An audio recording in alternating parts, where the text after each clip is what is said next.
네, 안녕하세요. 이 채널을 운영하고 있는 운영자입니다. 제가 이제 CBDC 미국에 관련된 전략 그리고 금에 대한 이야기를 해드린다고 했습니다. 이 CBDC 같은 경우는 미국 위주가 아닌 중국 위주로 진행이 되고 있습니다. 그래서 중국 송국망인 칩스가 있고요. 그리고 이 칩스 같은 경우는 CBDC에서 활성화가 빠르게 됩니다. 애당초 중국은 이 칩스라는 걸 만들 때 이걸 염두에서 만든 겁니다. 반대로 미국 같은 경우는 스위프트가 있습니다. 점유율이 71%고 지금 우리가 사용하고 있는 은행 계좌 이런 걸로 진행이 되고 있는 겁니다. 왜 이 CBDC가 나오고 있고 이 CBDC를 왜 사용하고 싶어 하는지에 대해서 설명드릴 건데요. 이 스위프트망 같은 경우는 단점이 두 가지가 있습니다. 일단은 속도가 느립니다. 수수료를 많이 뗍니다. 예를 들어 볼게요. 제가 서울에서 미국으로 돈을 보냅니다. 그러면 제가 은행에다가 돈을 송금하겠죠. 그러면 이 은행이 이걸 검증을 합니다. 자금 세탁한 돈인지 불법한 돈인지 그리고 보내는 사람이 맞는지 이런 것들을 검증을 합니다. 그리고 보낼 때 서울과 미국 사이에 있는 나라들 은행을 골라가지고 브로커를 합니다. 무슨 얘기냐면 단번에 보낼 수가 없기 때문에 각 나라에 이 브로커가 있습니다. 그래서 얘네가 검증을 합니다. 돈이 깨끗한지 그리고 보내는 돈이 맞는지 이런 것들을 다 검증을 하는 거죠. 이 검증이 끝나고 나면 수수료를 뗍니다. 그리고 또 보냅니다. 이게 나라마다 그 거리 차가 있기 때문에 이 브로커가 2명인지 3명인지 이거에 대해서는 정확하게 말씀드리기는 어렵고요. 대략적으로 2명에서 3명 정도, 많으면 4명 정도까지 있다고 보시면 됩니다. 그때마다 수수료는 계속 나갑니다. 그리고 미국이란 나라에서 국세청, 이 돈 관련된 이런 데에서 검증을 한번 합니다. 불법적인지 아닌지 이 검증을 하는 거죠. 얘네가 장난치는 건지 아닌지 이게 확인이 되면 미국 은행에 들어갑니다. 그리고 얘네가 수수료 떼먹습니다. 당사자한테 돈을 줍니다. 이 과정 속에서 보통 일주일 정도 시간이 걸립니다. 그리고 수수료는 아까처럼 여기 한 3군데 정도, 4군데 정도 떼니까 수수료가 높을 수밖에 없습니다. 또 하나의 큰 단점이라고 하게 되면요. 환율 문제가 있습니다. 제가 보내는 사이에 환율이 올라갈 수도 있고 내려갈 수도 있잖아요. 스위프트망을 사용할 때 환율을 잘 계산해가지고 보내는 경우가 굉장히 많습니다. 이런 문제가 있기 때문에 이 CBDC 관련된 것들에 대해서 사람들이 논의를 하기 시작했습니다. 그러니까 순전히 개인을 위한 것들이 아니라 이 CBDC 같은 경우는 국가, 기업, 정치인들을 위해서 만든 겁니다. 이런 이권이 있기 때문에 각 나라가 CBDC를 하고 싶어 하는 겁니다. 이 CBDC를 할 수 있는 나라가 중국입니다. 러시아가 있다. 이 두 나라밖에 없고 기업 같은 경우는 리플이 있습니다. CBDC 기술도 제공을 합니다. 자, 이제 이 문제가 되는 게 뭐냐면 이 CBDC 같은 경우는 중국으로 예를 들어볼게요. 중국에서 다른 나라한테 수출을 합니다. 대부분 다 기술력이 떨어지는 나라들한테 하겠죠. 약소국. 그럼 이 약소국들이 이 기술을 받아서 CBDC를 만드는데 중국한테 기속이 됩니다. 그러면 단일화폐가 될 수 있는 가능성이 굉장히 높습니다. 그리고 이 약소국 같은 경우는 절대적으로 의존을 할 수밖에 없습니다. 왜냐? 공급망 같은 송금망 같은 경우 못 쓰게 될 경우 경제 위기가 옵니다. 그래서 결국에는 종속될 수밖에 없습니다. 대부분의 나라들이 지금 중국 CBDC를 쓰고 있는데 미국 같은 경우는 이거를 대체할 필요가 있었습니다. 그래서 미국은 이걸 어떻게 해야 될까에 대한 고민을 했는데 미국이 선택한 게 뭐냐면 결국에는 CBDC가 이게 사용이 될 경우 이걸 연결해주는 통로가 있어야 된다. 그러니까 브릿지 통화가 있어야 된다라고 판단을 한 겁니다. 그래서 이 브릿지 통화를 만드는 거를 집중적으로 공략하기 시작합니다. 그게 리플입니다. 중국 입장에서는 자기 CBDC 기술을 많은 나라들이 썼으면 보내는 돈에 이 브릿지 통화가 필요가 없습니다. 그래서 중국 입장에서는 많은 나라들이 CBDC를 써야지만 압도적인 정책 패권을 가질 수가 있습니다. 금융 패권이라고 하게 되죠. 그래서 중국이 앞서서 이 CBDC를 개발하기 시작합니다. 근데 그때가 언제냐? 2012년도입니다. 그럼 리플은 언제 시작했냐? 2010년도입니다. 리플은 이걸 미리 알고 있었던 거죠. 그래서 리플이 한 2012년도부터 2017년도 이 사이에 IMF도 만나고 그 다음에 BIS도 만나고 여기 자리에 참석해가지고 이런 것들을 했습니다. 이때 당시만 해도 얘네가 중국 위주가 아니었기 때문이죠. 왜냐면 이 IMF랑 BIS 전부 다 미국이 만들었기 때문이죠. 근데 이 중국이 서서히 커지면서 얘네한테 돈을 줍니다. 그러면서 서서히 장악을 합니다. CBDC를 2019년도 말부터 2020년도 중반까지 이거를 대대적으로 홍보하면서 사람들한테 풉니다. 그리고 지금은 대도시 같은 경우는 어느 정도 이게 다 퍼졌다라고 보시면 됩니다. 그러면 이때 미국은 무엇을 했냐? 트럼프였습니다. 그때 2017년도, 2018년도 트럼프가 암호화폐는 난 부정할 거다. 비트코인? 이거 달러 대체할 수 있다. 그래서 나는 이게 너무 싫다. 그러나 미국에서 달러를 대체할 수 있는 암호화폐가 나온다면 그리고 이게 전 세계에 영향력을 끼칠 수 있다면 난 이걸 지지하겠다. 근데 이때 당시 이 사람이 리플을 알고 얘기한 건지 아닌지 모르겠지만 하여튼 이런 얘기를 했습니다. 그래서 리플이 BIS도 만나고 월드뱅크도 만나면서 승승장구하기 시작했습니다. 근데 큰 사건이 하나 일어나게 됩니다. 그게 뭐냐?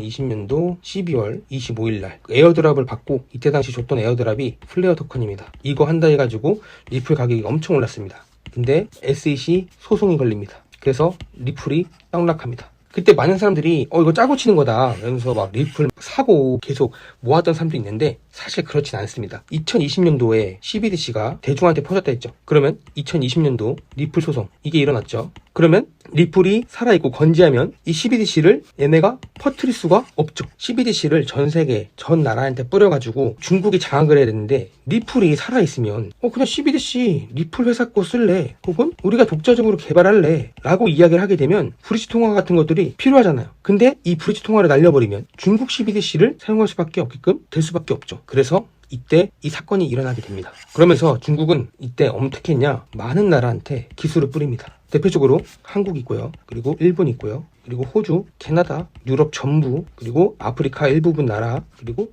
중동아시아, 중앙아시아구나. 여기에다가 엄청나게 이걸 홍보하고 뿌립니다. 근데 아프리카 일부는 실패했습니다. 그러니까 이 시간을 벌어준 거예요. SEC 소송 누가 했을까요? 미국 민주당. 이해가 되세요? 중국한테 이거를 할 수 있게, 뿌릴 수 있게 시간을 준 거예요.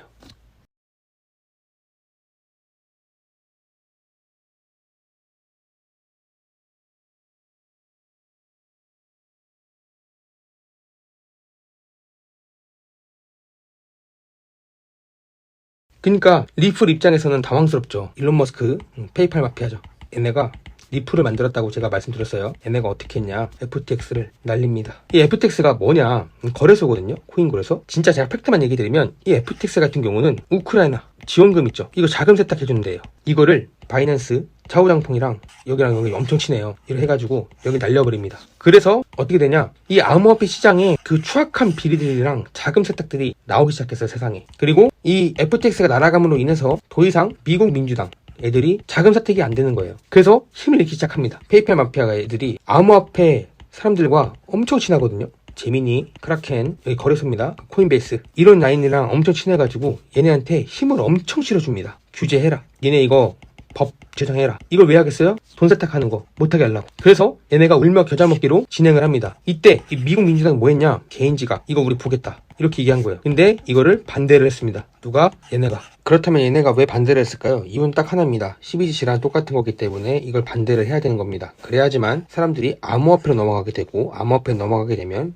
리플 사용을 할 수 있는 여건을 마련할 수 있기 때문에 진행을 한 겁니다. 더 나아가서 이들이 암호화폐 시장을 확실하게 가져가기 위해서 어떻게 했냐, 루나 사태를 일으킵니다. 여러분들 많이 들어보셨을 겁니다. 이 루나라는 코인을 폭락시켜가지고 암호화폐 전반적으로 가격을 떨굽니다. 그리고 이 가격을 떨구고 난 다음에 이들은 매집을 합니다. 이 루나 사태에 대해서 제가 과거에 영상도 만들어 드렸는데요. 이 루나가 중국 자본입니다. 그리고 한국 자본도 들어가 있죠. 문재인, 민주당, 그리고 친중 인사, 이 돈들입니다. 그래서 이걸 날림으로 인해서 이들이 암호화폐 시장의 영향력을 없애버렸습니다. 그러니까 무슨 얘기냐면 중국이 이 CBDC를 하기 위해서 많은 것들을 진행했는데 혹시나 이게 잘못될 경우 암호화폐를 장악을 해야 됩니다. 중국 코인으로 들어가게 되면 문제가 생깁니다. 왜? 중국은 암호화폐를 안 하기로 많은 사람들한테 얘기했는데 중국이 한다라고 이야기가 나오게 되면 이 싸게 모든 것들을 매집해야 되는데 매집이 안 되는 거죠. 루나를 키워서 루나를 가지고 다른 암호화폐를 정복하려고 했습니다.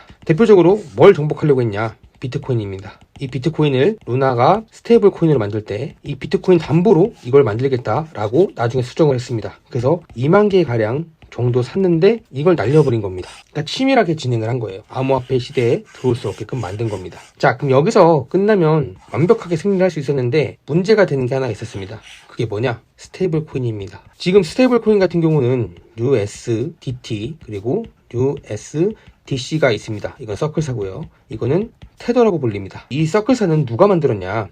미국이 만든 겁니다. 코인베이스 그리고 블랙록, 얘네가 투자를 해서 만든 거고요. 그리고 테더 같은 경우는 중국 자본입니다. 자, 이 스테이블 코인이 왜 중요하냐, 여러분들. 이 스테이블 코인 같은 경우는요, 국가 간 송금에 아주 유리합니다. 이게 무슨 얘기냐면, 이 CBDC 같은 경우는 코드가 다르기 때문에 이게 브릿지 통화가 필요하단 말이에요. 근데 이 스테이블 코인 같은 경우는 브릿지 통화가 필요가 없습니다. 이미 많은 사람들이 이 스테이블 코인을 가지고 있고, 이 스테이블 코인에 대한 지갑을 가지고 있기 때문에 이 각자가 송금망이 되고 각자가 결제망이 되는 겁니다. 또 하나, 이 스테이블 코인 같은 경우는 어떤 걸로 패깅을 시켰냐, 달러로 패깅을 시켰습니다. 1USDT가 있습니다. 이거는 1달러입니다. 이런 식으로 패깅을 시켰기 때문에 달러라는 가치를 사람들이 믿고 사기 때문에 스테이블 코인은 당연히 많은 사람들에게 퍼져나갈 수밖에 없습니다. 아까 말씀드렸다시피 이 USDT는 중국, 그리고 이 뒷배를 자세히 찾아보면 영국 로스차가 나옵니다. 그러면 미국 입장에서는 난색이 되는 겁니다.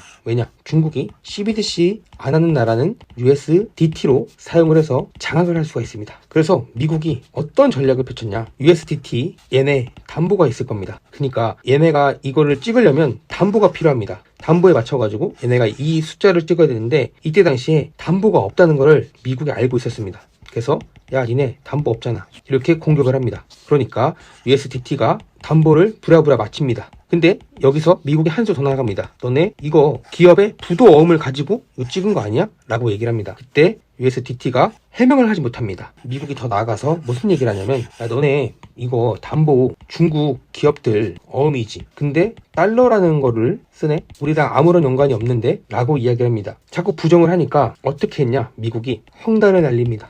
이거를 대대적으로 미디어에 뿌립니다. 실제로 헝다가 문제가 있었는데 이 미디어로 인해서 헝다그룹이 파산을 합니다. 근데 아이러니하게도 USDT 애들이 많이 가지고 있던 어음이 뭐냐? 헝다그룹입니다. 미국이 헝다그룹 날려서 조지고 헝다그룹 날라가니까 얘네가 살려달라고 합니다. 그래서 미국이 어떻게 하냐? 니네 이거 담보 미국 국채로 해. 그러면 너네 봐줄게 라고 얘기합니다. 그래서 USDT가 미국 채권을 엄청나게 삽니다. 국채를. 그리고 이 국채만큼 USDT를 찍는 겁니다.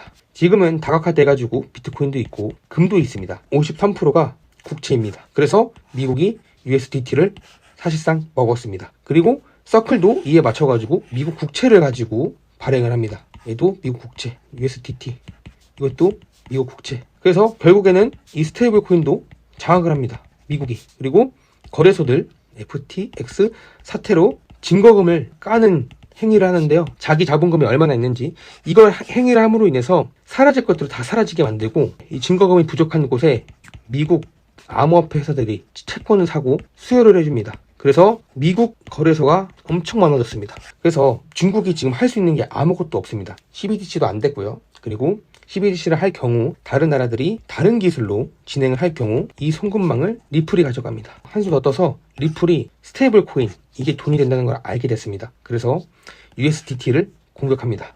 야 니네 문제 많던데? 니네 불법 송금도 하고 불법 자금 만들고 이런 거 다 하던데? 라고 공격을 합니다. 미국이 같이 진행을 해버립니다. 얘네가 부정하지만 리플사가 만든 RLUSDT 이게 여기 있는 파일을 먹기 시작했습니다. 그래서 리플은 CBDC 송금망도 갖고 있고 스테이블 코인도 가지고 있습니다. 결국에는 중국 주도로 진행하려고 했던 이 CBDC 시장을 미국 리플이 전부 다 파괴했습니다. 이거 가능하게끔 만들었던 게 누구냐? 페이팔 마피아가 있습니다. 그리고 트럼프가 있습니다. 미국 기술로 만든 코인들은 세금을 없애겠다. 그리고 전략적 비축을 하겠다. 이거 리플이 해당이 되는 거죠. 그래서 제가 CBDC가 나오게 되면 우리는 리플을 사야 된다. 그리고 스테이블 코인을 써야 된다. 그리고 이 시장은 결국엔 열릴 수밖에 없다. CBDC를 사용하게 될 경우 같은 코드를 가지고 있는 나라들이 많이 없다면 결국에는 이거랑 쓸 수밖에 없다.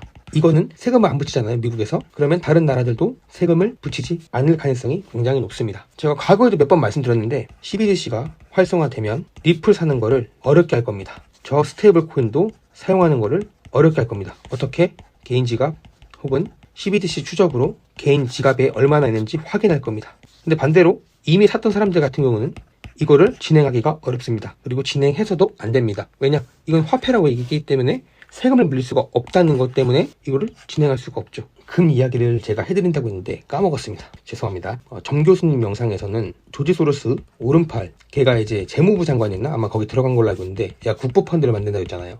그래서 얘네가 비트코인 그리고 원자재 그리고 금 뭐 이런 것들 넣어가지고 국부 펀드를 만들 거다 라고 이야기를 했는데 금을 안 올릴 거다. 우리는 금에 관심이 없다 라고 얘기를 했습니다. 근데 반대로 정 교수님 같은 경우는 금 가격이 올라갈 수도 있다 이렇게 얘기를 하고 계십니다. 이게 왜 이런 얘기가 나올 수밖에 없냐면 미국은 국채 이자가 그러니까 빌려준 돈을 이자가 붙겠죠. 이거를 2030년도 그러니까 지금 수준으로 계속 가게 되면 30년도에 그 세금을 다 걷잖아요. 이 세금 전부를 부채로 갚아야 됩니다. 지금도 엄청 심각한 수준이에요. 트럼프 같은 경우는 이 부채를 어떻게 없애야 되는지 방법을 구상하고 있습니다. 그 대표적인 게 뭐냐? 비트코인을 가격을 올려서 부채를 턴다. 이게 첫 번째고요. 두 번째는 알트코인 가격을 올려서 부채를 턴다. 세 번째는 지금 금이 포트녹스에 적혀있는 그대로, 그러니까 개수가 맞아야 되겠죠. 이걸 가지고 부채를 턴다. 이게 있습니다. 금은 많은 사람들이 아직도 여전히 완벽한 화폐라고 생각을 하고 있습니다. 자산이죠. 그래서 이 금을 함부로 건드리게 되면 국가가 위기가 옵니다. 그래서 점 교수님이 얘기했던 게 귀금속을 일시적으로 국가가 가격을 올려서 여기 이 가격이다라고 이야기하게 되면 갚을 수가 있다라고 이야기하는데, 비트코인은 미국은 팔 생각이 1도 없습니다. 전략 비축금으로도 사용해서 부채를 탕감하는 데 쓸 생각이 없습니다. 왜냐? 이거는 탈중앙화여서 추적이 안 되기 때문에 다른 나라가 이걸 많이 살 경우 국력이 올라갑니다. 그래서 절대로 비트코인을 팔 생각이 없을 겁니다. 저는 그렇게 추측을 하고 있고 그렇게 생각을 하고 있습니다. 금도 똑같습니다. 금도 팔 생각이 없을 겁니다. 왜냐? 미국은 비트코인, 그러니까 디지털 금이죠. 그리고 진짜 실제 금, 이 두 개를 무조건적으로 가지고 있을 거라고 저는 생각하고 있습니다. 왜? 그래야 패권이 유지가 됩니다. 그래서 이를 선택할 수 있는 거는 이 알트코인밖에 없습니다. 이 알트코인은 어떻게 진행을 할 거냐? 방법은 여러 가지가 있지만 제가 생각했던 거는 두 가지입니다. 첫째, 알트코인 가격을 올립니다. 미국에서 개발한 알트코인들, 이거 가격을 올릴 겁니다. 그리고 이걸 부채 탕감할 겁니다. 두 번째, 알트코인을 금과 같이 갑자기 미국 정부가 이 정도 가격이다, 가격을 정해줍니다. 그러면 부채 탕감이 가능합니다. 지금 트럼프가 원하고 있는 게 이 두 가지 중에 하나일 겁니다. 왜 이게 가능하냐? 리플이 갑자기 기부를 하겠다. 어디에? 미국 중앙은행에. 제가 기사 보여드렸죠. 이 리플을 어떻게든 활용을 해야 됩니다. 중앙은행에서. 그러면 얘네들이 가격을 낮출 때 팔까요? 아니면 가격이 오를 때 팔까요? 당연히 오를 때 팔아야 되죠. 그래서 각종 호재를 다 붙일 겁니다. 그래서 ETF, 리플 IPO, 그리고 각 나라마다 리플 스테이블 코인, 이거 사용, 그리고 송금망 리플로 대체. 오늘 제가 기사 하나 보여드렸어요. 스위프트 리플망으로 대체되고 있다고. 연결성이 지금 짙어졌다고 기사가 하나 올려드렸어요. 이게 여기서 이렇게 되면 리플 가격은 엄청나게 올라갈 수밖에 없죠. 근데 리플만 그럴까요? 아닙니다. 스텔라 루멘, 그리고 헤데라, 알고랜드, 그 다음에 에이다가 있습니다. 이것뿐만 아니라 RWA, 이게 토크나 시키는 건데, 이거 지금 대표적인 게 온도죠. 이거 트럼프가 엄청 많이 갖고 있습니다. 그리고 중동에서 얘네 거 가지고 토커나를 지금 진행 중에 있습니다. 토커나를 진행을 많이 하면 많이 할수록 온도 가격은 올라갈 수밖에 없습니다. 그리고 온도는 리플과 파트너를 맺었습니다. 결국에는 이 암호화폐 가격을 올려서 부채를 탕감할 수가 있습니다. 이게 첫 번째 방법이고요. 두 번째 방법 같은 경우는 기부했잖아요. 기부. 그러면 이 중앙은행이 리플이 얼마나 좋은지 알고 있습니다. 왜냐면 페드도 보고서를 많이 받았습니다. 그래서 어떻게 할 거냐? 리플 가격을 특정 가격으로 설정합니다. 금 가격처럼 똑같이 가능합니다. 중앙은행이 아니어도 트럼프가 할 가능성이 굉장히 높습니다. 그러면 부채 탕감이 순식간에 일어납니다. 무결점이라는 판결을 받게 되면 각 나라 은행 기관 전부 다 살 겁니다. 기업들도. 그러면 가격이 올라가겠죠. 거기에다가 중앙은행, 미국 정부에서 이거를 가격을 이 정도로 하겠다라고 얘기를 하게 되면 부채 탕감이 가능합니다. 리플 가지고 이걸 왜 하는지 여러분들 아실 필요가 있습니다. 이것은 금만이 할 수 있는 겁니다. 이거를 리플이 대체하는 겁니다. 전문가들이 항상 얘기하는 게 리플은 금이다 라고 얘기를 합니다. 그리고 비트코인은 사실상 부동산이다, 이렇게 얘기를 해요. 무슨 얘기냐면 이것도 희소성이 있고 그 다음에 간편성이 있고 휴대성이 있습니다. 근데 문제는 이게 보편성이 없습니다. 많은 나라한테, 많은 사람들한테 뿌릴 수가 없습니다. 반면 리플 같은 경우는 이 세 가지에 있는 모든 조건을 다 가지고 있습니다. 거기에다가 보편성이 엄청나게 좋습니다. 어떤 보편성 때문에 그러냐? 속도가 빠릅니다. 그리고 개수가 많습니다. 그리고 결정적으로 롤백 기능이 있습니다. 이 모든 것들을 봤을 때 비트는 부동산 역할에 가깝다라고 이야기를 합니다. 그리고 리플 같은 경우는 금이다 라고 얘기를 합니다. 그리고 스텔라 루멘 같은 경우는 은이라고 이야기를 합니다. 이거는 제가 말하는 게 아니라 딥스테이트 판 사람들, 그 사람들이 이걸 파다 보니까 비밀 문건을 발견했는데 그 문건에 이렇게 적혀 있습니다. 비트 자산, 리플 금, 그 다음에 이더리움 석유, 그 다음에 스텔라 은. 이 두 개가 바뀌긴 하는데 이렇게 적혀 있습니다. 그래서 이 가능성이 굉장히 높습니다. 그리고 금이 희소해야 되잖아요. 개인이 많이 들고 있으면 안 됩니다. 금은. 그럼 누가 많이 갖고 있어야 되냐? 은행입니다. 그리고 정부입니다. 근데 리플은 국제 송금망이죠. 개인이 이거를 아무리 리플을 많이 갖고 있다 하더라도 이 은행이랑 기업, 정부 얘네들 갖고 있는 것보다 숫자가 적습니다. 이게 금과 똑같습니다. 이런 것들로 돈을 버는 겁니다. 리플을 다 팔진 않을 겁니다. 그럼 어떻게 할 거냐? 리플 가격을 기하급수적으로 뛰어 올립니다. 부채를 갚고도 남을 정도. 부채를 갚고 나면 나머지 돈으로 금을 살 겁니다. 미국 포트노스의 금이 많이 없거든요. 그러면 금을 매집하게 되면 비트코인이랑 미국은 전체 다 어마어마하게 갖고 있습니다. 자, 그리고 이걸 가지고 리플에 서포트를 할 겁니다. 리플 가격을 완벽하게 패깅시키는 거죠. 이 작업을 하려고 지금 미국에서 리플을 금의 역할로 계속 만들고 있다 라고 보시면 될 것 같아요. 애널리스트마다 그 가격이 다릅니다. 누구는 70불, 누구는 100불. 제가 많이 본 사람 같은 경우는 589불. 이 정도까지 갈 거다. 부채를 다 털지 않더라도 일부는 털 수 있습니다. 그리고 리플 가격을 띄우는 효과를 계속 진행을 하면 미국에 있는 부채가 빠르게 탕감될 겁니다. 사실 금보다 이게 더 효과적입니다. 왜냐하면 많은 나라들이 리플을 사용해야 되고 많은 나라들이 리플에 퍼져서 리플 효과를 봐야지만, 그러니까 리플이 가지고 있는 기술력을 사용해야지만 미국은 패권이 유지가 됩니다. 전 세계 달러가 퍼진 것처럼 전 세계 리플이 퍼져야 됩니다. 그러면 그 나라는 미국 영향권 안에 들어가 있습니다. 그 챗 GPT한테 제가 물어봤더니 리플은 금이랑 똑같은 성질을 많이 가지고 있다 라고 이야기를 합니다. 리플을 금으로 생각하는 사람들 같은 경우가 더 합리적이다라고 이야기를 하더라고요. 그래서 트럼프가 금의 시대가 될 거다 이렇게 얘기하잖아요. 근데 제가 봤을 때는 그게 진짜 실제 금이 아니라 이 금일 가능성이 굉장히 높습니다. 금이라던가 이런 관계가 없다 하더라도 스테이블 코인이랑 CBDC 관련돼서 퍼지게 되면 리플이 반사적으로 수혜를 볼 수밖에 없다. 그리고 세금을 내지 않는다. 그래서 다른 나라도 세금을 낼 수가 없다. 왜냐? 화폐로 지정이 될 가능성이 굉장히 높기 때문에. 그리고 이 화폐가 진짜 실제로 금이 화폐 역할을 했던 것처럼 그거랑 똑같이 진행될 가능성이 굉장히 높기 때문에. 선택은 여러분들 몫입니다. 그러나 제가 알고 있는 정보든 여러분들께 다 드리고 있는 겁니다. 그래서 좋은 선택을 해서 미래에 앞으로 있을 그런 악재 같은 거라든가 그런 사건들을 대비할 수 있으면 좋겠다고 생각이 듭니다. 감사합니다.